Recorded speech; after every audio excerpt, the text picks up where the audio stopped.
Services California Realty Forever Agent Mastermind. We meet the second and fourth Wednesdays at 9 o'clock, and we cover topics that are hopefully timely, and we kind of cover them in a way that both new agents and experienced agents can benefit from. This is an open forum, of course. I'll do a little bit of yammering to get things going. But I encourage you all to participate. If you have something to add or say, please put it in chat or raise your hand, or I'll try to be quiet enough for people that people can talk if they need to. You'll get the most out of this if you turn your camera on, so everybody can see each other and feel like at least we're in a community of team members. You can keep your computers muted for now, and then, like I said, if you have something to say, jump on and we'll talk about it. So today we're going to be talking about, let me go ahead and share my screen here.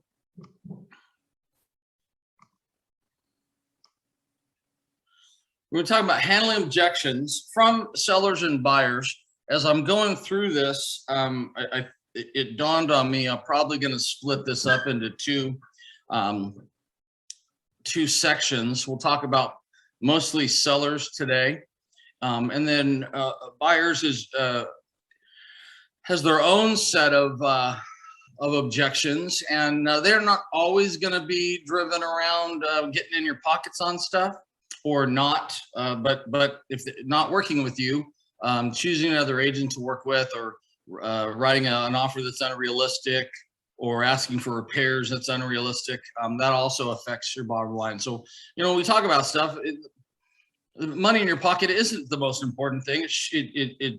I think this is a tough road to hoe if that is your only measure of success. I think serving people, meeting needs, having a lifestyle, those kind of things are important, but let's not lie. The machine needs fuel, and in this world, fuel is fun. So we want to make sure that we're getting paid what we deserve and what we are worth. So a lot of our stuff will focus around that. But like I said, I think we may have, if we have an hour, probably just get through sellers, and then I'll do buyers in a separate one next time. So let's talk about it. What is objection handling, right? We hear that. What is that? Is it arguing? Is it convincing, cajoling? What is it? Well, objection handling, it's when a prospect presents a concern about either the service or project, whatever, or product. Let me get people admitted here.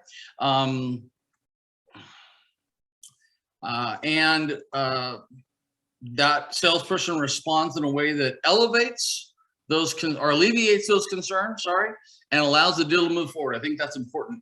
This first section, I kind of borrowed from a more, or at least used some experience and some documentation I have that really takes it from a salesperson view, not necessarily real estate. But I thought that was important, because I think it's good to be reminded sometimes that, we're salespeople, right? It's tough to sell a house. I don't personally think I can sell you a home. A home is about where you grow up, and where your kids grow up, and where your life happens, and where good and bad things happen, and people die and are born. And it's hard for me to sell you that. But what I can do is guide you through the process. But we are still having people choose to work with us to do those things, as opposed to somebody else. So if anything, we are selling that we are the best person to guide them through the process that gets them to their end results. So I think that it's at least important to talk about objection handling just as a salesperson, right? So all objections come down to one of four things, really: need, urgency, trust, and money. right? There's all those are pretty much the four things to have objections about it in any sales process, and I think that applies to real estate as well. So we'll talk a little bit about those, and then those are the examples. I'm going to use 4 objections, and I've got some responses that we'll talk about and we'll get your feedback on, but I'll use those as we go forward. So lack of need, right? A client must need what you're selling. And I think that splits in 2 ways in our industry. We've all got these leads that we have, 2 o'clock in the morning, they couldn't sleep. So they looked at a house and said, oh yeah, I want that beautiful house, right? And they clicked yes. And they came to you, and you wake up in the morning, you got this lead. And we talked about modality before, right? They're out of that modality. They may not even really, they'll probably remember it, but it isn't on top of mind when at 9 o'clock in the morning you get back to them. So you need to get them into that modality. And secondly, they may not really have a need, but to you, it's a lead and you want to maximize it. But I think it also, and that's or at least a need right now, they may not have the ability, right? They may have the need and not the ability. Or they may have a need that you're not finding. And so those are, I think, the 3 ways we think about needs. A lack of urgency, built the relationship, let's say. Money's not an issue, they're qualified, and the product they're looking for is out there, the home it's an actual thing. And the client believes they can help you, but they're just kind of, lack of trust, right? They just don't trust you. People trust people that have proven trustworthy. And so we'll talk a little bit about that. And then lack of money. I think that comes down in a couple of ways. We're going to address it today on, that's where they try to get in your pocket, right? Lack of money doesn't in this context really speak to they can't qualify or they're not afford, they can't do it. It's more of they don't want to spend the money that they have or that it costs, right? So let's dive into this. Lack of need. They must need what you're selling, and really what that means is a motivation, right? They must be motivated to do what they want to do. You can go out, talk to a seller, and they don't really have the motivation to sell. It's going to be very difficult to get them to be getting excited about the process. So that's one thing that we certainly need to always do, is make sure we have a good grasp on. Let me see, mute yourself. If you're not muted, please mute yourself. Let me see if I can go in here and mute everybody. Yeah, a couple of people weren't muted. Thank you so much. Michelle Gutierrez, can you mute yourself? Yeah, it says it's on safe driving mode. There you go. You're muted. Okay, if they look qualified and they may not see the value in what you're offering, it's kind of our fault, right? So if they want to sell, they've got a reason, they need to go, they've made the decision, but they're not really falling in line, then you're not resonating with them, right? You're not exploring all their possible needs, or not addressing the right need, right? So these are tied together. I like this tip: focus on outcomes, not process. While we do really, a lot of our value comes in the process, right? As you do the marketing proposal, we'll talk about the process that we market your home in. But I think that still makes sense. People don't buy results, they don't buy process, right? By focusing on the value that you deliver, outcomes you'll achieve, not the mechanics of how you'll do it, you set yourself apart. And that's difficult in our profession, because the mechanics, I think, are very important. But point being, don't forget to talk about the value that you, not just, I think that really speaks to, here's the CMA, here's price, right? All you're talking about price, here's price, right? We really want to talk about the value that you bring as a top quality agent in a forever agent company. All right, let's move on. Lack of urgency, right? Isn't an issue. They believe they can help you. You're the right guy. They like you. However, they're not moving forward. They're waiting for the right time. I think we're maybe coming into this, right? Sometimes when this happens, often you haven't fully demonstrated the impact of your solution, right? You haven't done a compelling job of showing them how an action will fill that need, and help them see the value of how you can help them by focusing on a couple of things. One, there's two kind of impacts. There's a rational impact, right? Kind of return on investment. And I think that also is, return on investment as far as, equity goes, and lower commutes and an extra bedroom, and, the pool for the kids or room for the dogs or whatever that is.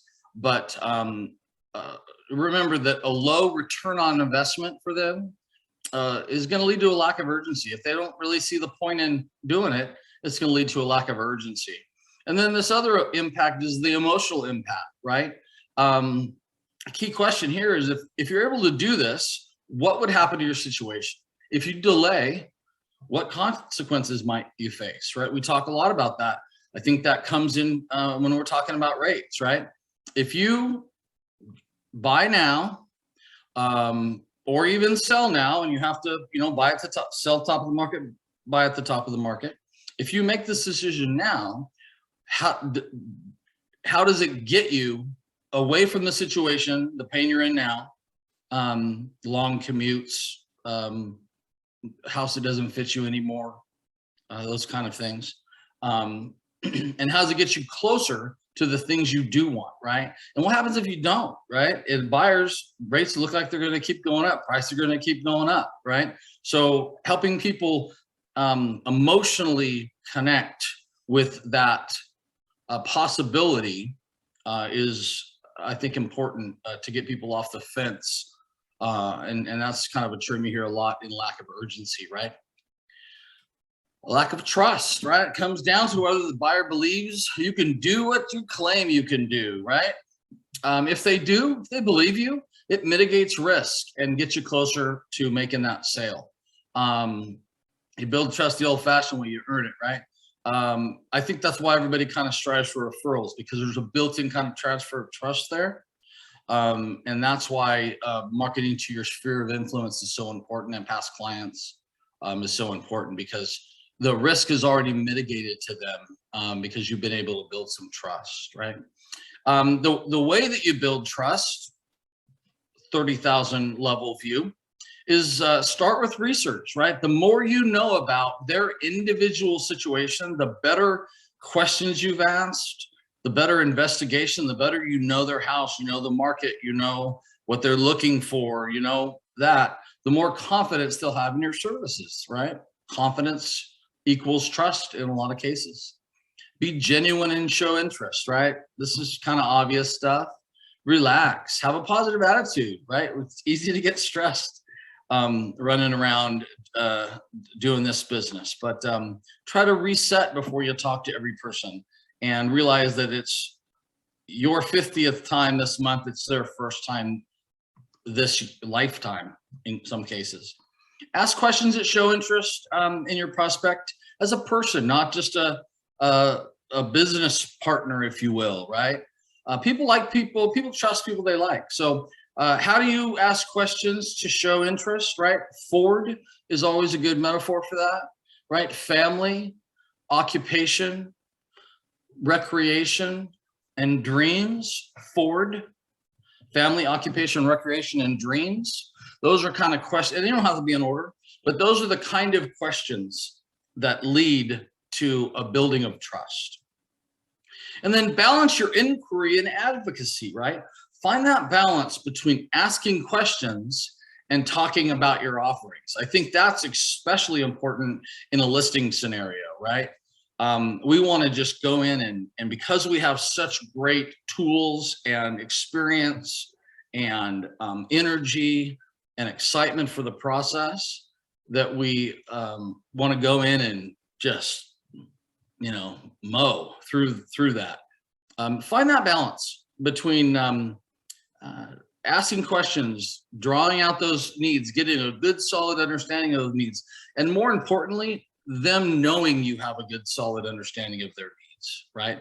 You may know, but if you haven't asked enough questions that demonstrates that you know, because frankly, those of us that have been in the business a while, there's only so much new under the sun, right? You know someone's situation, you understand their need. Well, they may not know that you know, and it's important that you do that. And one way to do that is by asking questions and repeating back to them the answer. So I understand that you want to, that you desire to, that is important to you, right? That's how you get that stuff done. All right, lack of money is the objection. The next, the next way. Money objection, super common, right? You can overcome price objection, get your full fees, and avoid discounting. If you do the following, right? Listen fully and confirm if money is an issue. Sometimes it isn't. Sometimes they are asking you, will you reduce your commission? Will you take a lower commission? And they don't, I don't say really care, isn't really, but they just know they should, they think they should ask. Someone told them to ask, right? Buyers or sellers get educated on, here's the 5 questions you should ask a realtor, right? That's one of them. But often maybe that isn't the issue. Maybe it's masking something else, right? That's lying on the surface. Maybe you haven't given them value, and they're thinking, oh, that 3% is, man, I'm not really sure what I'm getting for that, right? This is also one that is I think, important to navigate and a little bit difficult in our industry. Avoid talking about cost structure, right? Don't talk about cost structure. It's slippery slope. If you're justifying your price and not your value. And I think where that in our industry, where that comes into effect is there's this objection handling technique for commission that is, okay, well, you want to lower the commission. Here's the list of 100 things that I do. Which of these don't you want? Shall I not be a top negotiator, or should I not heavily market the property on social media? Do you want to leave out networking with other agents, or should we leave out, you know, marketing the property to most likely buyers of friends and family in the neighborhood? You know, what are we going to leave out, right? And I think that's an important strategy. But I also think that we don't want to get too far down that slippery slope. All right, reduce the scope to lower price. Don't lower your price without delivering alternatives, right? Being arbitrary creates distrust. What party do you want? That kind of speaks to the last thing we talked about. And then need, okay, here's the objections, right? So seller objections. Here's an objection that's often kind of associated with need. I don't want to list my property until I find a new home. Has anybody got that objection? Anybody on the call? Yes. Talk to an agent that said, I'm going through that right now, Todd. I don't know where I'm going to go. Yeah, me too. I'm dealing with that right now. How are you handling that objection? I was hoping you would tell me. No. Well, I'm hoping somebody else. What's your instinct? I did mention some, well, I did mention some of the programs that we have. So I'm getting that information to take to him. Where he can stay in the home if he needs to until he finds a home for a certain amount of months. Yeah, there you go, right? I think, you know, confidence comes in a lot to play with that. Hey, Ben, let's role play that really quick. You're the seller, or I'm the seller, and I tell you, hey, you know, I'd love to sell my house. Everything you're doing is great. When I do, you're my guy. But I just don't have there's nowhere to go. Yeah. I don't want to be homeless, man. So let's take a look at this in 6 months. There's a lot of awesome homeless shelters. You'll be fine. I'm just kidding. Sure I'm that's just kidding. true. I We can don't stay wanna- with you, right? You can stay with Todd. No, so check this out, guys. Most people are scared of doing exactly that, being homeless, right? So you got to reassure them that they're not going to be, right? So there's a form called the SPRP, which is the what the heck is that, Todd? Seller's purchase of replacement property, something like that. Mhm. So I always bring up that form. And then I always put them in the buyer situation. So when they say, well, I don't want to sell, I don't want to put my house up on the market until I find a replacement property. So I tell them, look, I'm going to be really honest with you. Okay. If your house was on the market right now and we received an offer from a buyer who is thinking exactly like you and says, hey, I want to buy your house, but I have to sell my house first, would you consider them if their house is not on the market or if their house was not in escrow? I personally wouldn't. They're not ready to buy your house. They want to, but they're not ready to buy your house. That's the position you're putting yourself into. I say, you want to find the replacement property. All right, no problem. I get it. You want to find the replacement property before you sell. I get it. Here's how we counter that. We find a buyer that's willing to give you plenty of time to sell your house. And if you don't sell your house, guess what? I'm sorry, if you don't find a replacement property, guess what? You don't sell your house. There's a form called the SPRP. And just keep in mind, I'm here to protect you. You know, I'm working for you guys. You're the boss here. I'll do whatever you need me to do. So I'm going to protect you from being homeless. But we got to list your house. That's the only way you're going to have any type of chance to get a replacement property. Otherwise, you're just gonna be sending out offers and nobody's gonna take you seriously. Put yourself in that situation. And typically that always works. Absolutely. I agree. And I think this also gives you an opportunity. This kind of response leads more to where Maggie was going, right? And again, we always want to do what Ben, and you did it in kind of a humorous way, but we want to agree with them, right? We want to say we understand, right? We get you. And then It's all about assurance, man. That's what I'm getting. Like, you're not going to be homeless. Trust me. Like, reassure them that you're not going to be homeless. You're not going to have to sell your house. You're not going to get sued. Don't worry about that. I'll protect you. Another side of that that doesn't have to do with homelessness is, well, there's just nothing out there to buy. There's nothing I like. There's no other houses. Well, it still is the same process. Is they just come and go quickly. And if you're not positioned to take advantage of that, then you're going to not have the opportunity. And so where you're at with not being on the market in a contingent situation, waiting for a buyer that's willing to take the house under your terms, or maybe in fact not take it. That's really what Ben's talking about. He's saying we got to find a buyer that'll say, yeah, I'll wait. And I know that if you change your mind or it doesn't happen for you, then I can't buy your house. I get it, right? But you're never going to find that person if you don't put that out there. If you don't ask, you don't have a pole in the water, you're never going to find them. Another tool that we can use, right? Another tool we can use is this idea of buy before you sell, right? And Dave is it's important to Dave on that. Often, houses receive multiple offers to sell over asking house. If you sell your house, your existing home, before buying, you risk losing the home you really want, right? But some strategy will allow you to forego that risk, the buy before you sell program, right?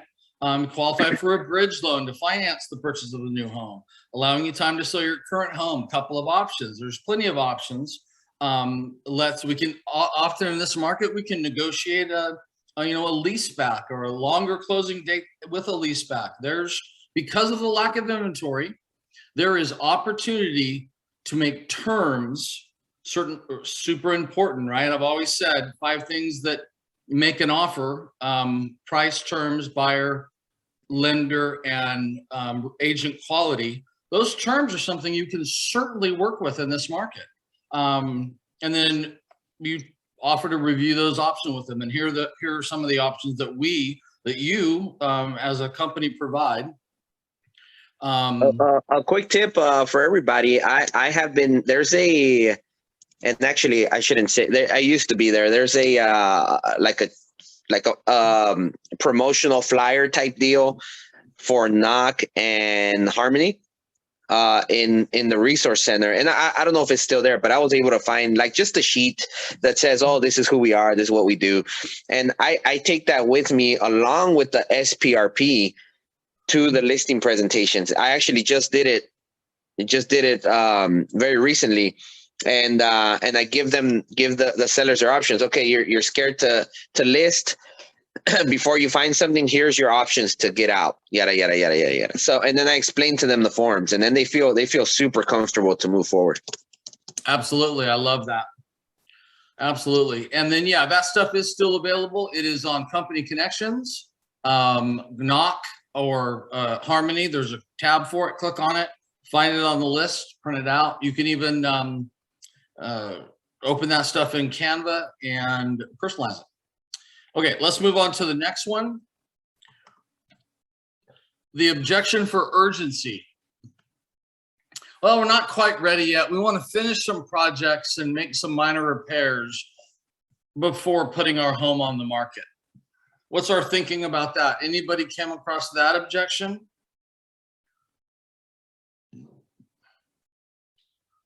How about I'm going through that right now, Todd.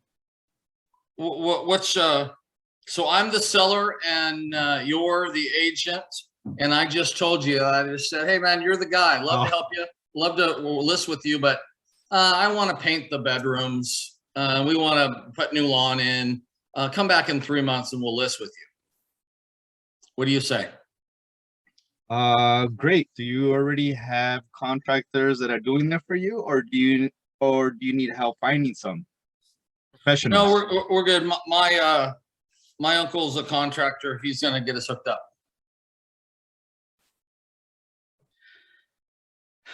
I'm stuck now. Yeah, right. So that's one option, adding value, right? So you can add value, stay in the game. I think your instinct is to just stay around, right? I'll give you some value and you'll like me more. And then, and anybody else have a different take on that? We want to walk with that listing. I'm kind of going through that right now. Okay. I haven't seen the client in 2 years. So we're getting ready to list his home.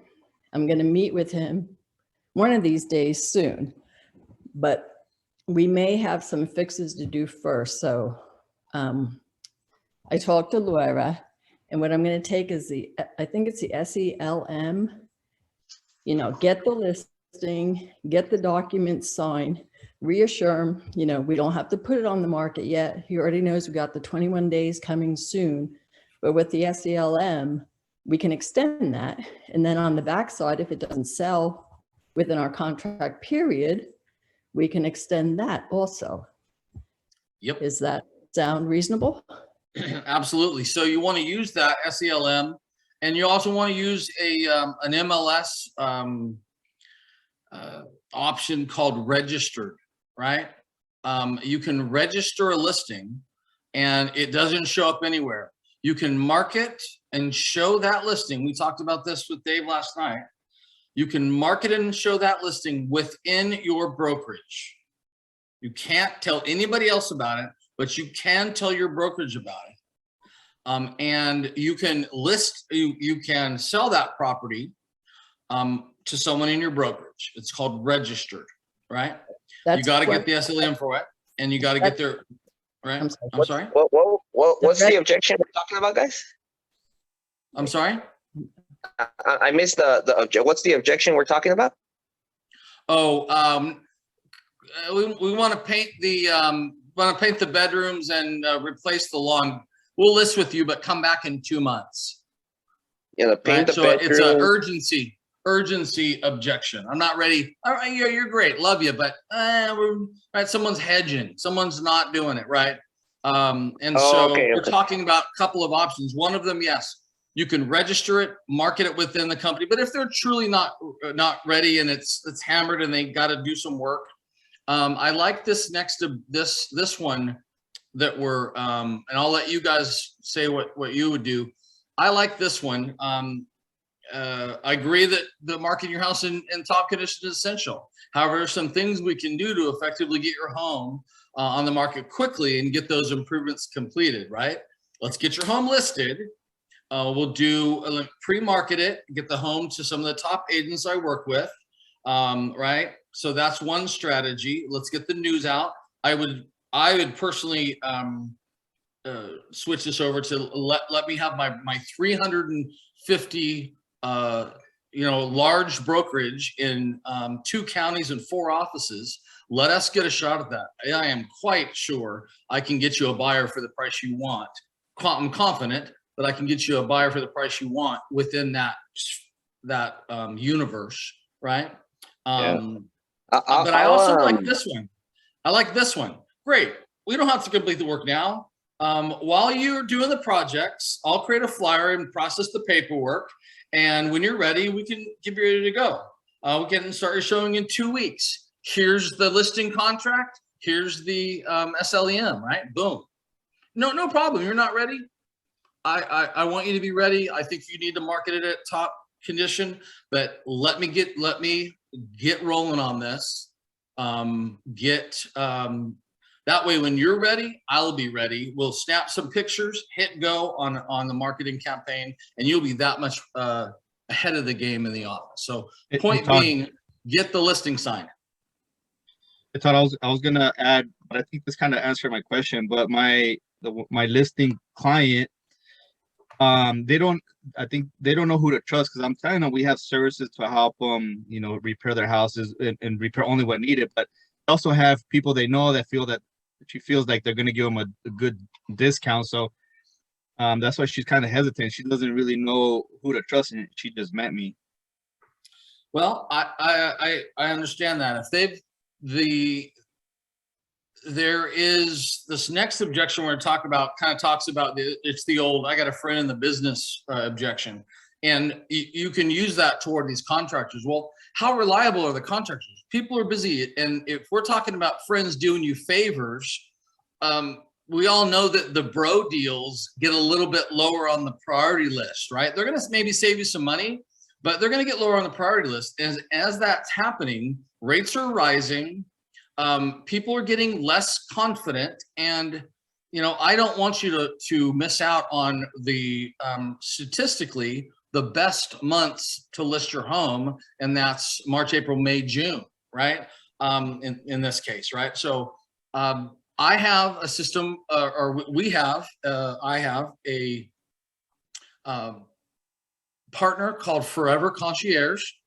They're a no-cost provider. You get your own personalized, your actual person who is a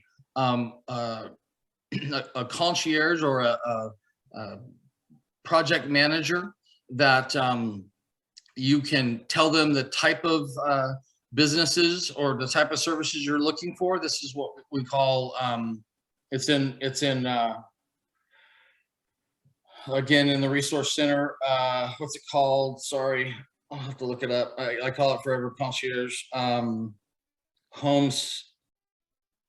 Oh, sorry, I'll get it in a second. Move Smart, Move Easy. Move Easy. It's called Move Easy on our side, and they're like an Angie's List of contractors and handymen and painters and electricians, right? So they will give you a vetted list. You can say, hey, listen, these are people that have got 5-star reviews, that have been used multiple times, that are being referred throughout the industry, and that my company, one of the largest real estate finances on the planet, trusts to refer to our clients, right? So that kind of breaks through that. Bro deals, you may save 10%, but man, it's going to be maybe a little brutal. This service that we provide gives you vetted and trusted providers. So that's how I would handle that. Let's go through these and we can back up because we got 20 minutes left. All right, the seller objection that kind of covers the trust issue. I chose this one. Has anybody ever have, yeah, I got a Uncle Jim, he's in San Diego, who's a real estate agent, has a license for 30 years. He also, you know, owns a hair care and tire center or whatever. But he's gonna, he'll probably list it for us. Does anybody come across that objection? Have a friend in the business?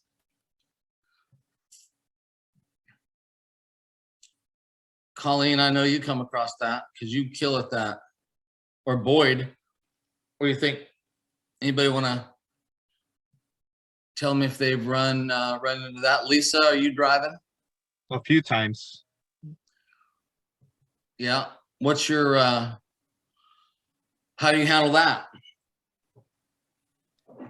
I haven't figured it out. I just, you know, I don't proceed with it. It kind of ends right there. All right. Well, we'll see if we can help you with that. Boyd, what do you think? How would you? I'm the seller. Yeah, you know, you seem like a great guy and you got a good company, but you know, my Uncle Joe, he lives in Escondido and he's got a license. Well, I try to tell them, what they're lacking is confidence in you. They don't know you and they lack confidence in you. They know their uncle, but it's kind of more of a scapegoat. You know, it's more of a way to get out of dealing with you. So first off, you have to be leery of not putting so much pressure on them, but you're going to answer them. You know, you're going to show them that you have knowledge of the local area. You're going to tell them what you do. You're going to show them, you're going to give them some value that they can think about. And you can say, I'm familiar with this area. This is what I'm seeing. You can say, you know, you're going to get more production out of a local agent, you know, not to put down your uncle because I don't know him or whoever it is, but this is what I've been doing. I've been in this area for this long. And, you know, you try to build some confidence with them. You can say that you're going to get better results. I know agents around here. I know this area. I know values. I've been watching values. So that's one way. You're going to try to build some confidence somehow, you know, or you can ask them, what would you do if you had a situation where somebody from out of the area wanted to sell you something and you didn't know them? You know, how long's your uncle been in the business? You know, you don't try to challenge them, but you try to show them that there's value in what you're bringing to the table. Yeah, I love that. A couple of different angles, and those. Let's look at this script that I chose, and then we'll get some feedback after that. Right? I like this response because remember, we always want to agree. We always want to come alongside them. We don't want to be defensive, right? I understand why you think that. You're wrong, but I understand, right? Your loyalty is admirable. But how serious? Let me ask you this. How serious are you about selling your home? It's your most valuable asset, and you want to choose the most knowledgeable and professional agent to negotiate the best price and terms, I would assume, right? Someone that knows your local market. Also, and this is something that Boyd he brought up some other stuff, didn't bring this up necessarily, but I think it's valuable. It may be awkward to discuss certain aspects of your finances and personal life with a friend or family member. Consider how you would handle disagreements. I love this. Consider how you'd handle, you know, disagreements or service difficulties. What if he doesn't turn out to be as helpful as you think, or what if you have an argument over something? What if, you know, is it worth is getting a little bit off the commission and frankly lower chances of selling at higher dollar? Is that worth using a family member? What impact would it have on your relationship moving forward? People don't want to ruin relationships over business, right? And that's a common thing. So I like that. How would, and maybe you don't say consider how, I think maybe you say, well, I gotta ask, what happens if things go bad? Are you willing to risk that relationship with Uncle Joe over this? Because, you know, I'm held to the standard that, you know, I want, I work for you. I have a fiduciary responsibility. And at the end of this, I want us to be friends and I want our relationship to continue, but I'm your employee. And you know, we don't have to go to Christmas dinner afterwards. I just need to get you the best deal through this as quick as in the time that you want with as little stress as possible, right? And then there's an home buying and selling require attention to detail, train to manage this. This is kind of stuff that Boyd went into. Strong partnership, local partnerships, key professionals. You know, I can refer you to a couple of inspectors, contractors, escrow and title, lenders, right? They provide exceptional service in our local area. That is an aspect that you may have to live without if you choose an agent that either is less plugged into the industry or outside of the area, right? Anybody else have anything that they want to talk about on that? Hey, my friend was going to list my high school sweetheart was going to list my my house or something like that. I just want to say, you know, I've been working my particular farm for like three and a half years, and I have yet to get a listing in it. And I see, you know, obviously signs, you know, people are selling in my farm. Now I, you know, door drop, chat with neighbors, you know, regularly. So I'm not really sure how to take it to that next level. So I see my sign instead of somebody else's. Well, I think that we probably need to sit down with the marketing department and evaluate your message. I don't know that that necessarily speaks to objections, but you need to get need to get you some at bats. Okay. And the first thing, I mean, if you're not getting 5 or 6 deals from your sphere of influence every year, then farm schmarm. Don't tell Dave I said that. But if you haven't built up the type of system, and I think that Cabernet Connect is going to allow us to do that at a great level. Little Cabernet Connect pitch there. If you're not working that, then that's the first thing I would say, right? And then farm, and then I think that, you know, adding value beyond, hey, I want to list your house, right? Well, so I think there's HomeBot is something to talk about. Doing a community page that with the help of Cabernet Connect that is a resource to people in the area, right? Taking your game up, right? So I'd love to talk to you offline about maybe doing an audit on your farm and seeing if we can get you more at bats. Anybody else have anything about Lisa? I saw you come on. Yeah, I am driving. I would do the referral. I have used that as a way to try and get the listing, is to offer a referral to their uncle, aunt, cousin, whoever it might be. So, Sure. I'd take a couple swings first, but absolutely. Yeah, that's my last resort, but yes. Yeah, last resort, right? And you know, I understand that you want someone on your side that you can trust. I've often said, listen, I would be more than happy to let your uncle put him on the weekly updates that I send, and you know, tell him just include him in the process, and so you can have somebody that can help you interpret or help you be comfortable with. So yeah, first I'll offer, yeah, let me keep him in the fold.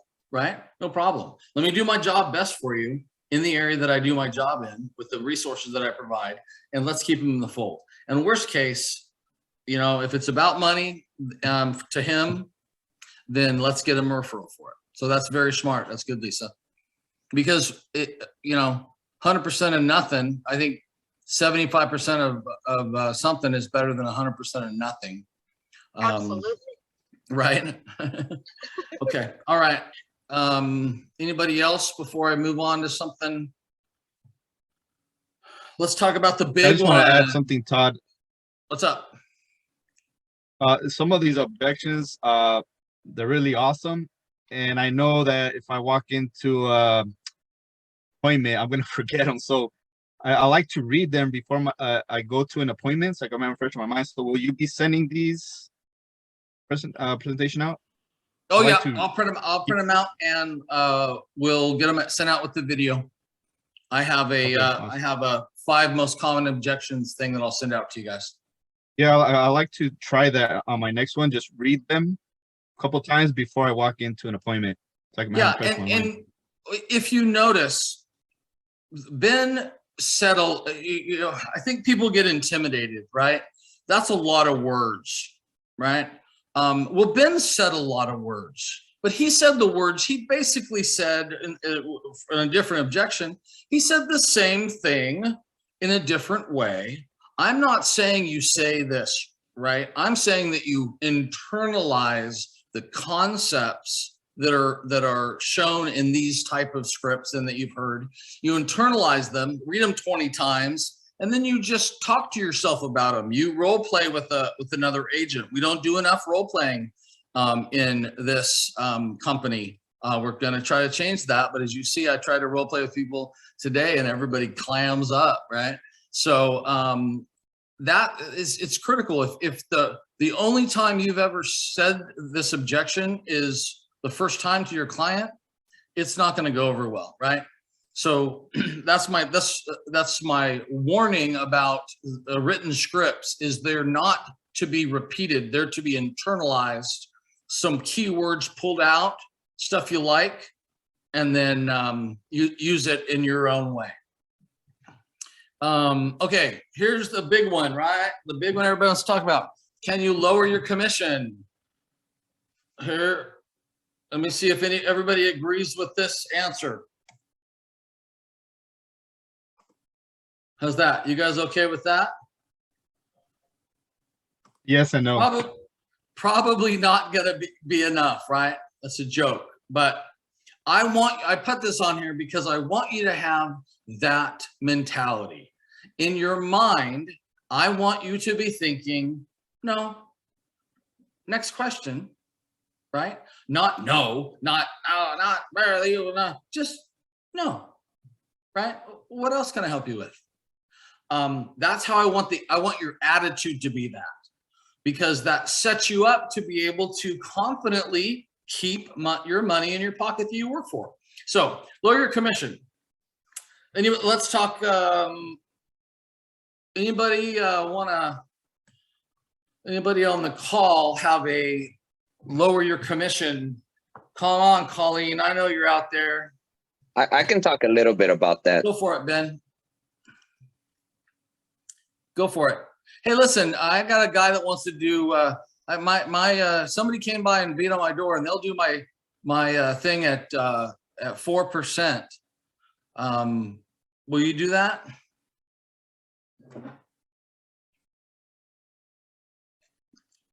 You're frozen, Ben. Oh, sorry, man. I was getting a call, so I know you said something. I didn't catch it. I said I had a guy yesterday that banged on my door, and he said he'll list my house for 4%. That's cool. Will you do that? Nah, why would I do that? No, well, let me preface this here. Okay, so my way out of an objection, right, before a commission objection, I should say, is my whole marketing presentation has totally swapped from let me show you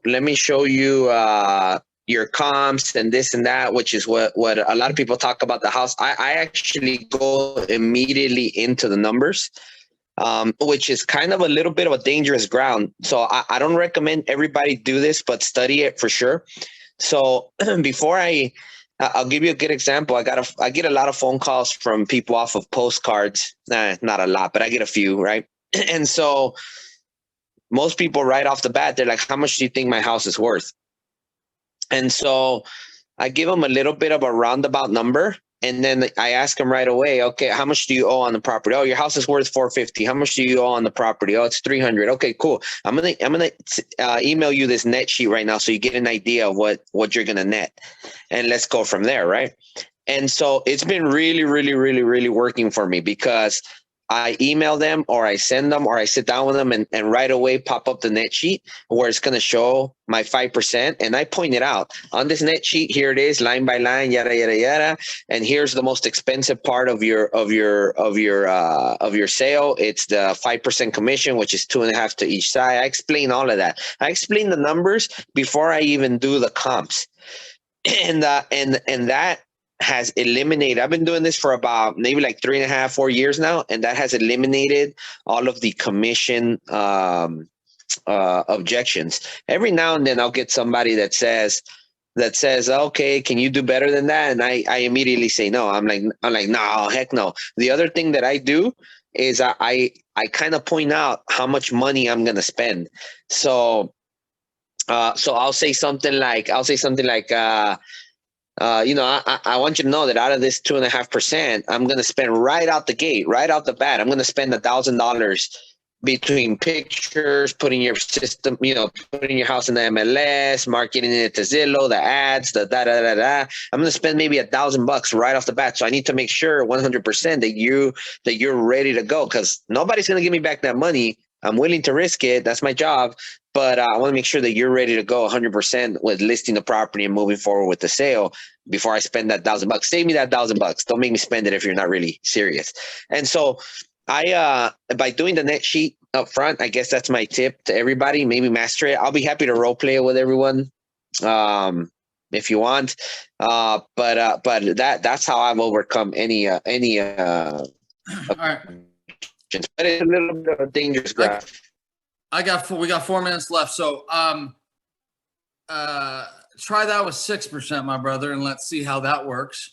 I want everybody to get 6%. Maybe.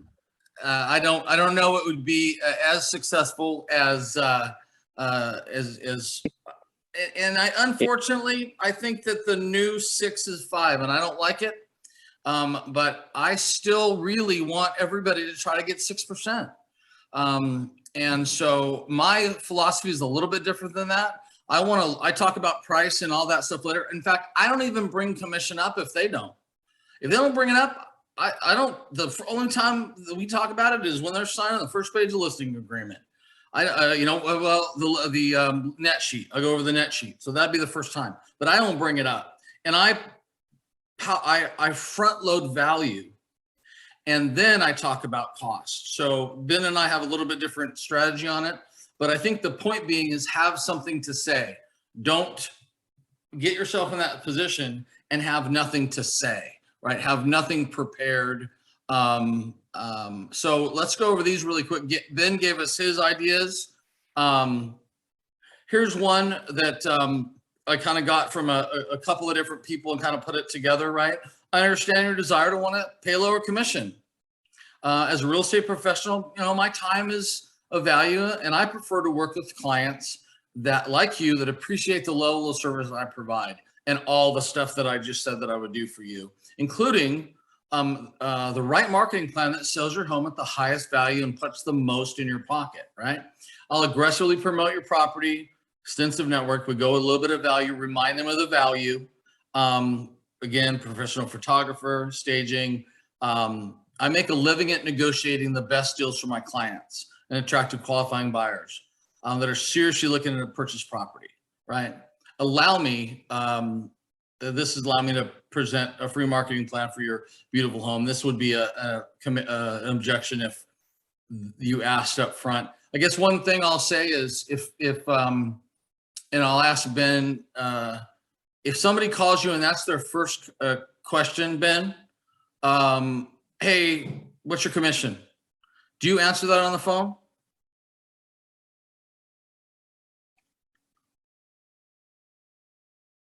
You out there? Hey, I'm sorry. I'm getting phone calls. So if somebody calls and asks you, we only got a couple minutes, so make it short. If somebody calls and asks you, first question they ask is, what's your commission? What do you answer that on the phone? No, well, not right off the bat. No. I'll be like, oh, commission's always negotiable, but let me see how much let me see what's the least that I could charge you. Everybody likes to hear that. Let me see what's the least that I could charge you. What's your address? Boom, boom, boom, boom, boom. Okay, cool. Let me see what your house is worth. How much do you owe? Then I go right into that. And so by me saying, let me see what's the least that I could charge you, they're always super engaged, always, because they know that I'm not trying to make, overly make money on them, I guess, if that's a word. But that works really good for me. Okay. And that again, that takes you in the and I think that probably just diffuses the situation and gets their mind off of it. I'm not sure that I'm not sure I want to be in a position to be expected to provide the least that I can. I want to provide the most value and get appropriately paid for it. Here's an alternative. I understand you want to net as much as possible, sell your home, and the commissions you pay certainly are a factor. So let me ask you, what is your concern? Really, how much commission you pay or how much net you get in your pocket, right? Isn't it really more about the most money you walk away from this deal with? I expect you're more concerned about the bottom line. Let's do this. Let's get your property listed for sale. Let me negotiate the best possible price that gets you bottom line number that you're looking for and pays my full commission. If I can't do that for you, I am completely open to revisiting this conversation. Does that sound fair? And I've done that exactly. I've done that and it's worked for me. I can tell you this, guys. Here's my thought on it. Okay, and the real estate market is ever changing. Okay, right now we're in a position where houses are selling ridiculously fast, and unfortunately, the public sees no value in us at the moment because they're saying, "Shoot, I could sell a house myself." Which is probably true. I can, this houses are selling in a week. They don't really do much. So you really got to understand the time that you're in and really kind of show your value, like Boyd said, like Todd said, but also you got to use those keywords that are going to diffuse the situation. If I tell somebody, let me see what's the least that I can charge you, and then I go into my run, by me saying, let me see what's the least that I could charge you, it is going to diffuse the situation and they're going to be super engaged with you. They're going to be like, oh crap. And the least that I could charge them could be 6%. I'm not saying I'm going to charge them 4 or 3 or 2 or whatever it is. It could be 6%, but it allows you to at least keep the person engaged. So in the REO days, Todd was around, a lot of people, a couple people on this call were around. There was a crap ton of work. I wouldn't go under 6% during the REO days because, a short sale or whatever. I mean, that was a lot of work. Nowadays, it's not. You put a house. There you go. No, you're absolutely right. And I think that I will concede that 5% is now but that's a minimum. I don't want anybody taking anything less than a 5% listing. If you have to, and because you're getting the other side of it or something like that. So I think what there's 2 ways to do it. There is, but it comes down to, I'm going to get you more for your money, and what's really important to you, commission or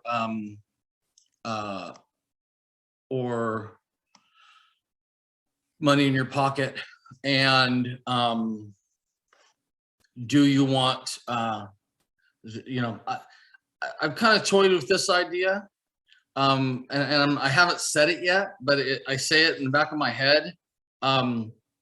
Discount agents attract discount buyers, and I don't want a discount buyer for you. I want the best buyer for you. I want a buyer that is fully motivated, fully engaged, and fully qualified. As a discount buyer, discount seller or agent, another thing that and this is a little bit riffing, but I have said this. I've got to get. I mean, if I take the listing at 1%, there's fixed costs, and that means I got to blaze through this. and I got to get you in escrow and out as quick as I can because I got to make for this in volume. Is that the kind of negotiation style you want?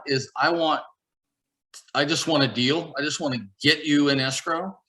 That's not my style. I want to get you the most money with the best terms in the time that works best for you with as little stress as possible.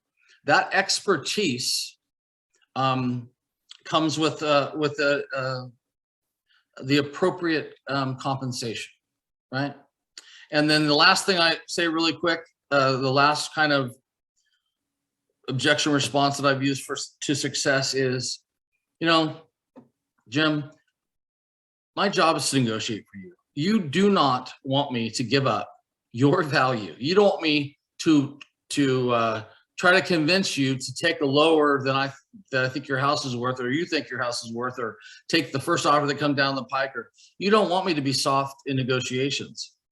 It's hard to believe you want the very first thing for me to do in our relationship for me to devalue myself, right? If you want me not to devalue you, but you expect that I'll devalue myself, you know, I don't think that's what you really want. So I'm the agent that doesn't do that. I value you and I value myself, right? So those are kind of some one-liners that tend to have worked for me in the past.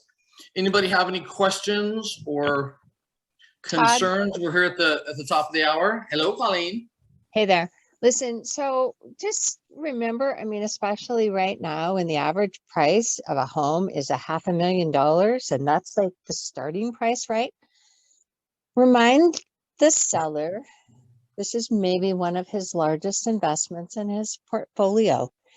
And who is he going to entrust that to? Like, this is an opportunity for him to not just win, but to win big.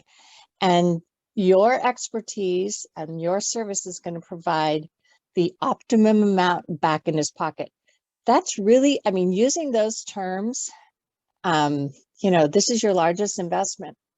Let my expertise get you every penny out of the house that you deserve. Those things, that resonates with the seller more than what they're going to pay you.